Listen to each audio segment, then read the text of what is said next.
and watching, don't you? Yeah.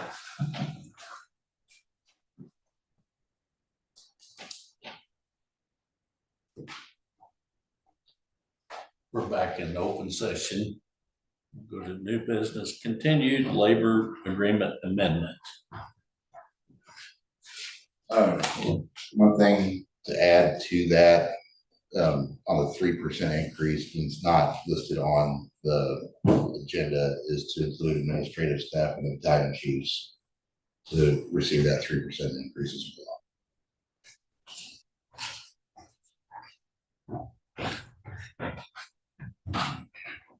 But the labor agreement is a 3% increase with removing the short-term disability, and everybody on that end agreed to it as far as those terms were acceptable. So, Is there a motion to approve that? So Second. So further discussion? If not, all in favor, say aye. Aye. All opposed, same sign. Employee handbook policy updates.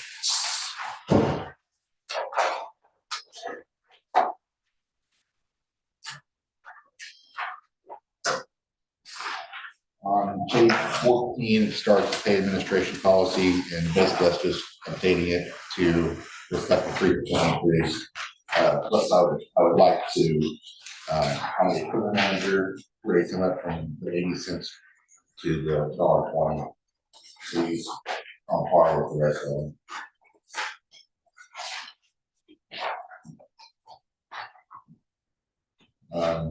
Then page 16 is the additional pay for exempt employees, and what that is basically is if Flo or Justin or myself work on the ambulance, we'll get the part-time paramedic hourly rate to work that position to cover the ambulance.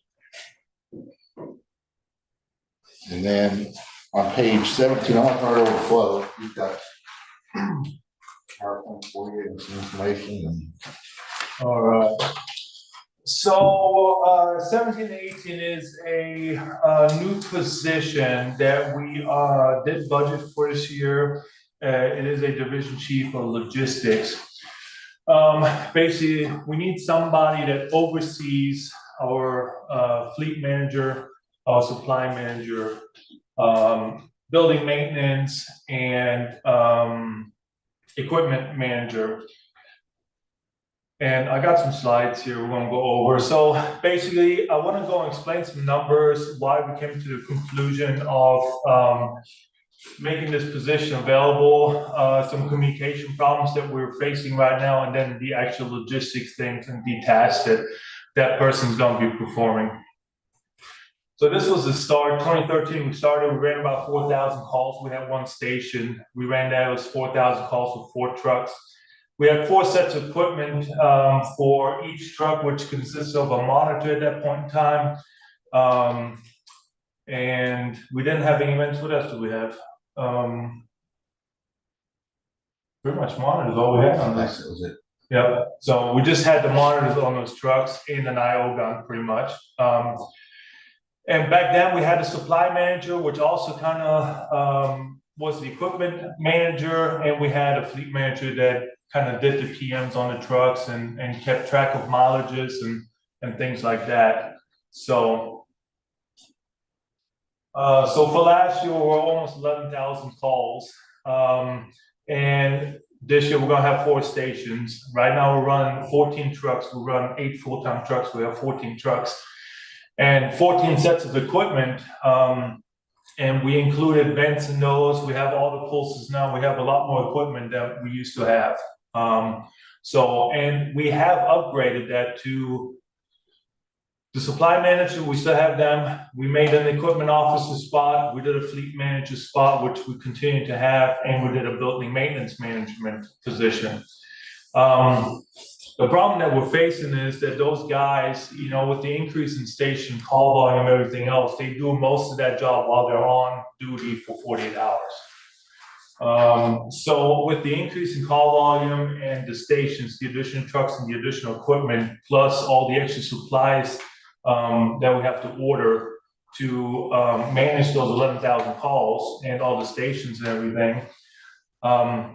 They've been having trouble to keep up doing that job while they're running calls. And I mean, their number one priority is to run calls, right? We don't want to take a truck out of service for them to count supplies or, do any of that. I mean, the citizens of Pettis County is our number one priority, and we don't want to go and downgrade trucks or cut trucks out of service for them to get those, their jobs and duties done.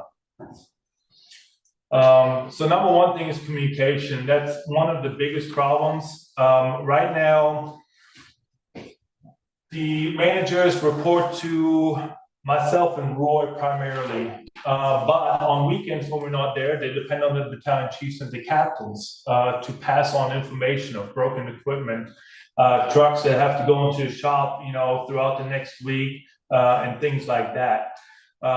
This would give them one person to go to. It would simplify communications. That one person would know exactly what's going on with the equipment, the fleet, PMs, everything that's going on at the stations. What vending machines need to be stocked, what the current situation is with supplies, maybe things that are back ordered and stuff like that. So right now, there's a lot of times Roy comes in, he's like, hey, why is unit one at the shop in Warrensburg getting the axle replaced, right? Because maybe Roy was in a meeting, they came by, they alerted me, I know, but Roy is not in the know about that. And on the weekends, it's even worse, because, sometimes there's shift change on a Sunday, so that stuff gets passed on, and we're kind of out of the loop on that. So, also another big thing is we have a ticketing system, for our, HR platform, which right now, if there's a light that's broken or something's wrong with the truck, that stuff gets reported there.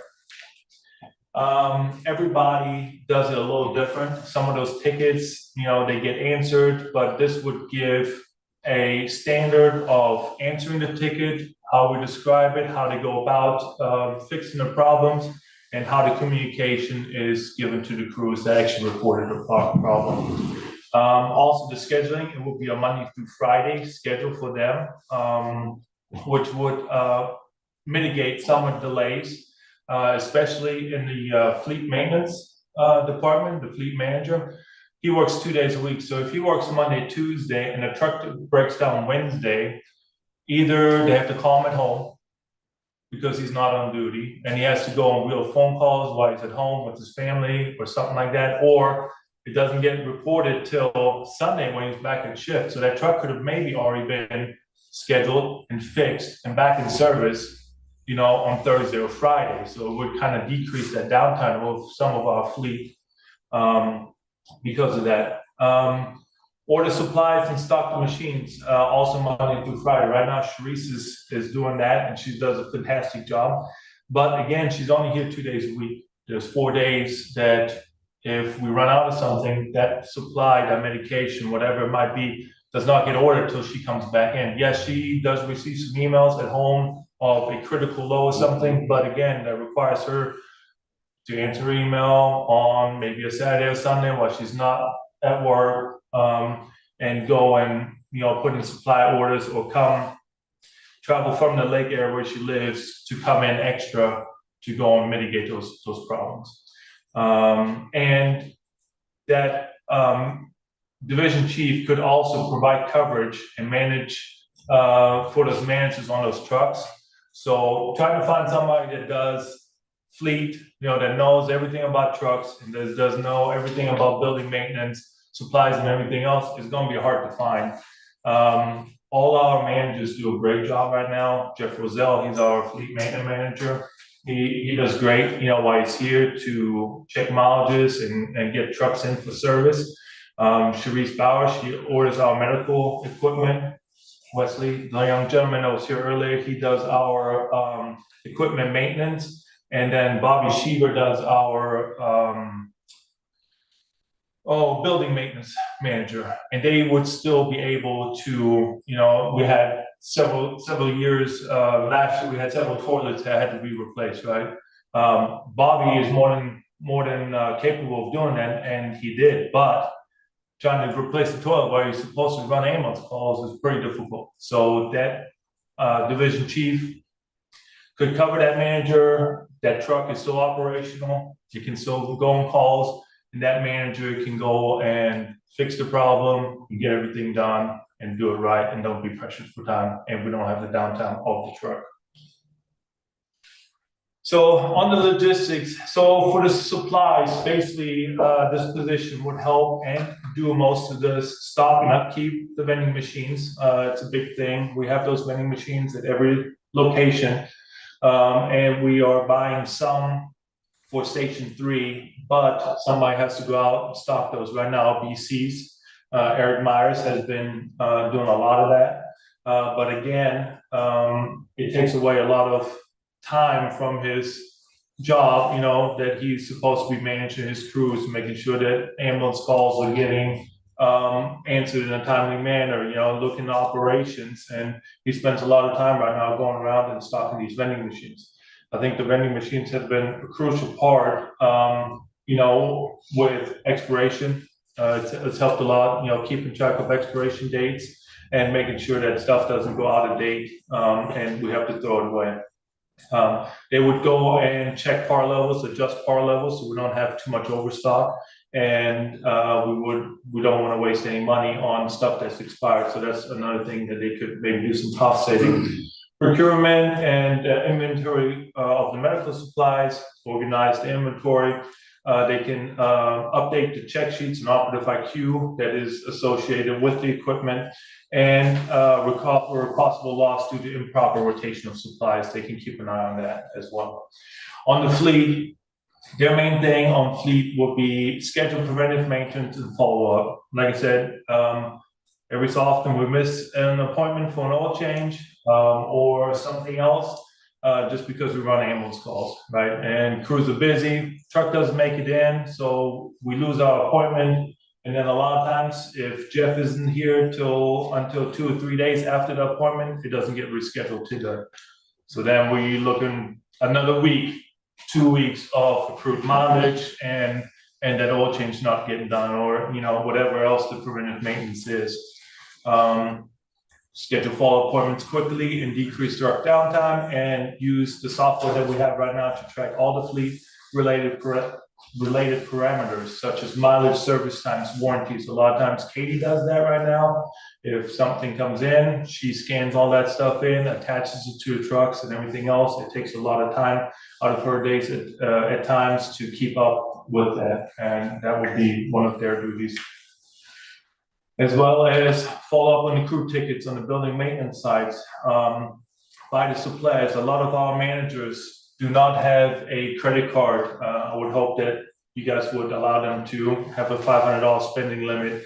They could already have the supplies ready for that manager to fix a toilet or some drywall or whatever, so that that manager doesn't have to be delayed to go out, get everything, bring it back to the station, and then start their job.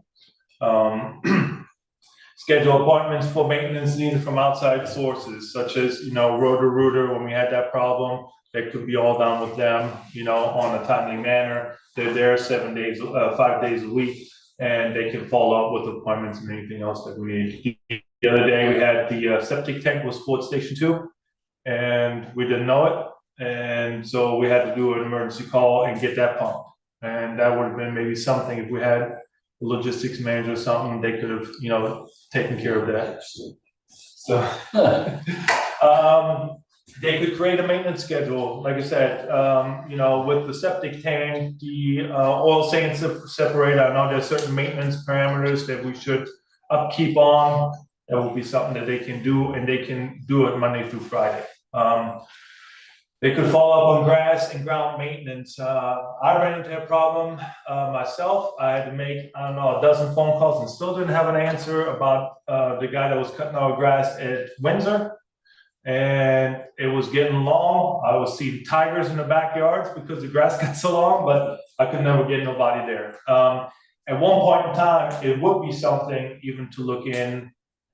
Depending on their workload, maybe they take over. We could buy a mower at one point in time and they take over that service, cutting the grass.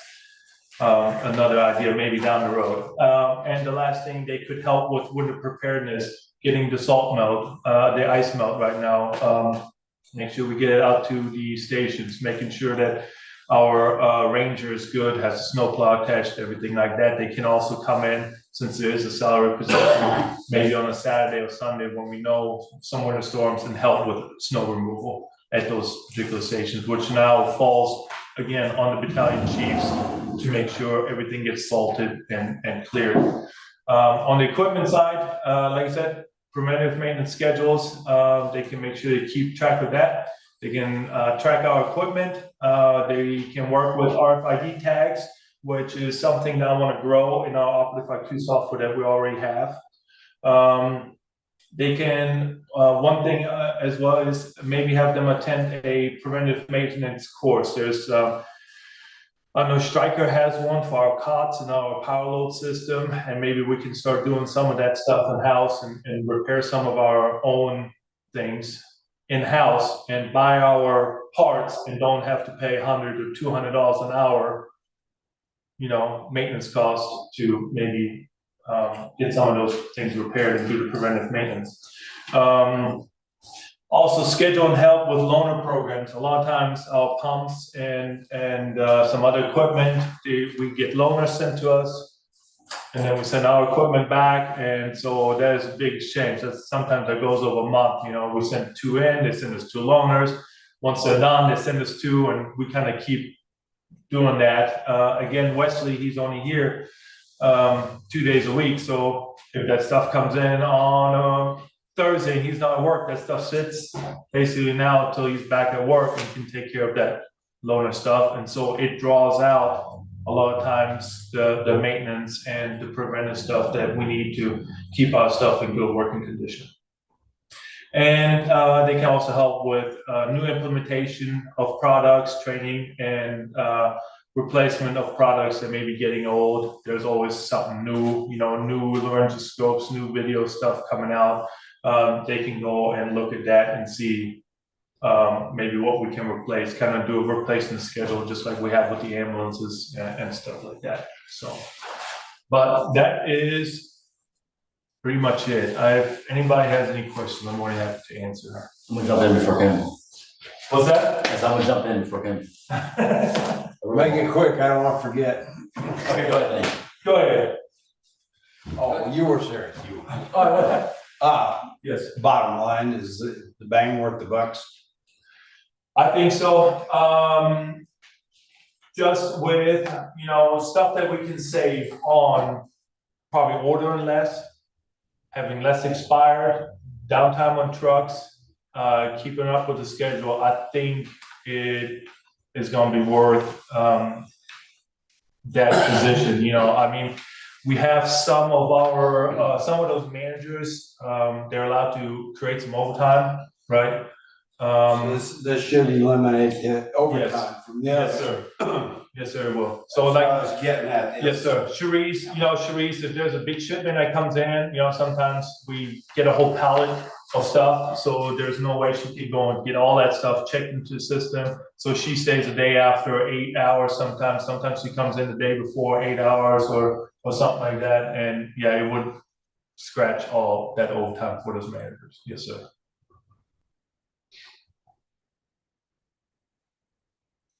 Try it.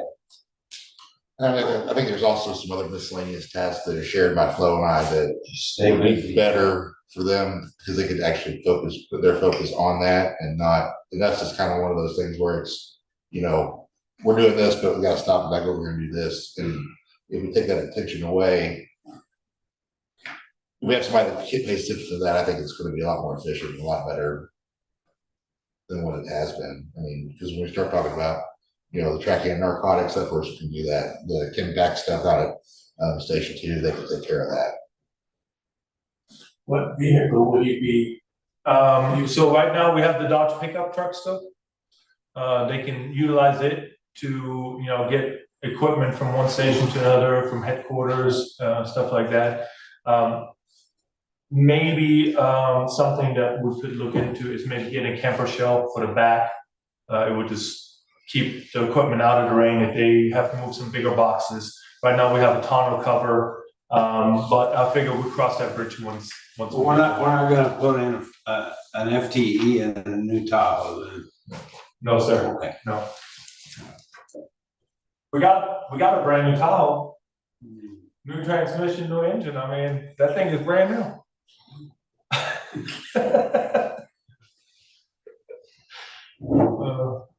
Anybody else? I just want to make sure you're. Good. No, that wasn't, for once I wasn't joking. I just wanted to make sure that you. So no, I totally get it.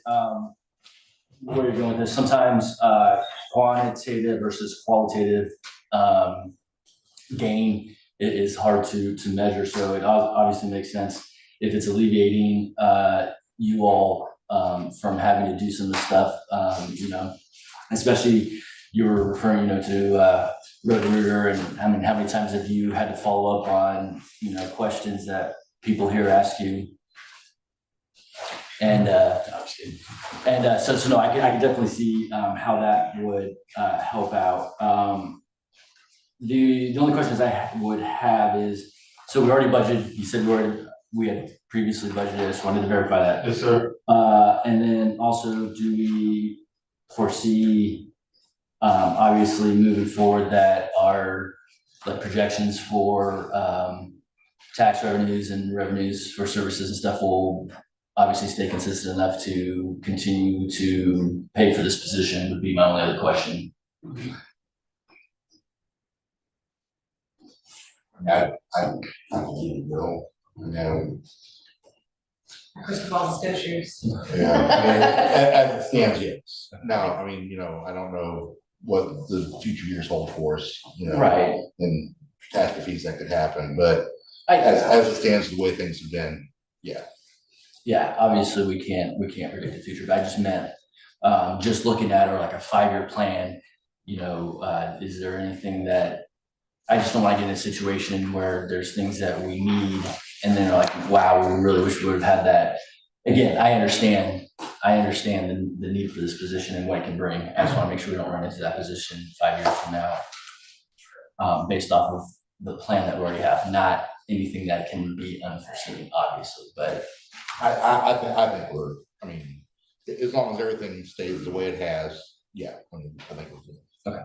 And then how would this, so I'm assuming this will be advertised, or? Well, I think at first, we try to do it internal. Okay.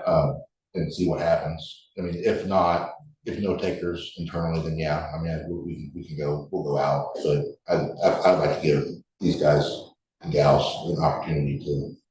If we do promote from within, does that create an unfillable hole somewhere, or do we have good people trying to get on? I think we're in a good spot as far as that goes. We've got good people in the shoot and good people here that, and it's not gonna hurt anything as far as that. So right now we have this logistics chief, or the division chief of logistics is a paramedic. Is supposed to be a paramedic provider. The only reason I did that was because they're handling the medications, ordering of medication, and maybe sometimes we have to substitute. If we don't have A, we have to find a suitable B substitute. If it might be nitro sublingual pills are unavailable, we can go and switch to spray. And a paramedic is more likely to know that concentration-wise what we can use and things like that. So we do have some of the paramedics that we went through our education systems program have graduated. So we do run a double medic truck at this point in time. So if we would, one of those paramedics would step up and take that position, we would be able to move the second medic that's running on that truck into that position to keep it ALS and hire an EMT. And we have several part-time EMTs that are interested for full-time. Perfect. Okay, that's exactly what I was going. I've seen this happen where you move somebody up, and by the time you get done moving, you got 3 people that don't know what they're doing. Yes, They're in their new jobs. Yeah, no, I didn't want to that seem should be like, taken care of. yeah, I definitely would want to go within and take care of our people first. I just want to make sure that we weren't having that. Okay. That's fine. Do we need a motion? Yes. I'll move that we add this. Okay. Is there any further discussion? If not, all in favor, say aye. Aye. All opposed, same sign. Are there any announcements? If not, I'll take a motion to adjourn. So moved. Do we have a second?